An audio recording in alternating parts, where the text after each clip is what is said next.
রামু উপজেলার খনিয়াপালং ইউনিয়নের রাবেতা কমপ্লেক্সে অবস্থিত ইসলামী ব্যাংক রেসিডেন্সিয়াল মাদ্রাসা।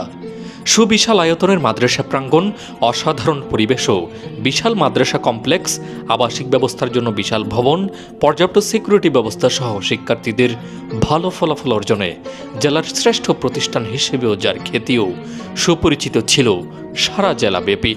করোনার প্রাদুর্ভাবের ফলে এবং দেশের রাজনৈতিক পরিস্থিতির কারণে কিছুটা ঝিমিয়ে পড়েছিল মাদ্রাসার সার্বিক কার্যকলাপ, কিন্তু থেমেছিল না শিক্ষা কার্যক্রম ও শিক্ষার্থীদের ভালো ফলাফল অর্জনের ধারাবাহিকতা।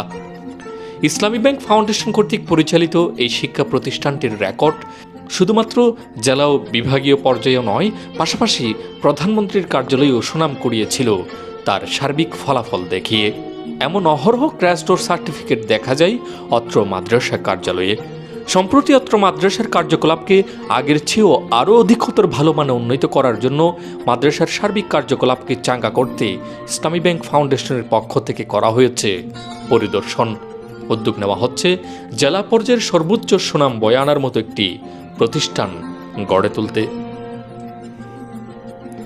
এই লক্ষ্যকে সামনে রেখে গেল দিন 12 জানুয়ারি নতুন ভর্তি হওয়া শিক্ষার্থীদের নিয়ে আয়োজন করা হয় সবক প্রদান অনুষ্ঠান 2025, যেখানে প্রধান অতিথি হিসেবে বাংলাদেশ জামায়াত ইসলামী কক্সবাজার জেলা আমির নূর আহমদ আনোয়ারি প্রধান অতিথি হিসেবে উপস্থিত থাকার কথা থাকলেও জেলা প্রশাসক কার্যালয়ে গুরুত্বপূর্ণ মিটিং থাকায় উক্ত সবক প্রদান অনুষ্ঠানে উপস্থিত ছিলেন জামায়াত ইসলামী উখিয়া উপজেলা শাখার আমির মাওলানা আবুল ফজল, জামায়াত ইসলামী রামু শাখার আমির ফয়জুল্লাহ মোহাম্মদ হাসান। বিশেষ অতিথি হিসেবে উপস্থিত ছিলেন ইসলামী ব্যাংক ফাউন্ডেশন কক্সবাজারের সমন্বয় কর্মকর্তা কাইসার বিন কাসেম মোরাদ, আল ফুয়াদ আদর্শ বালিকা মাদ্রাসার সুপার মাওলানা সুলতান আহমদ সহ মাদ্রাসার সকল সহকারী শিক্ষক বৃন্দরা।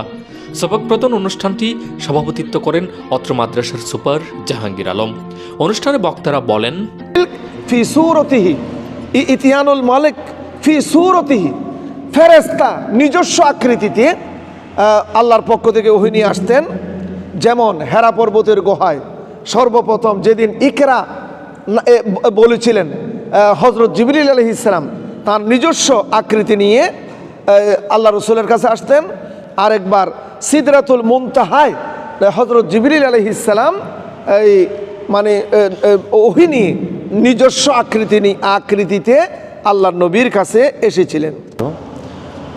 রাবেতা রেসিডেন্সিয়াল মাদ্রাসা এটা একটা ঐতিহ্যবাহী মাদ্রাসা।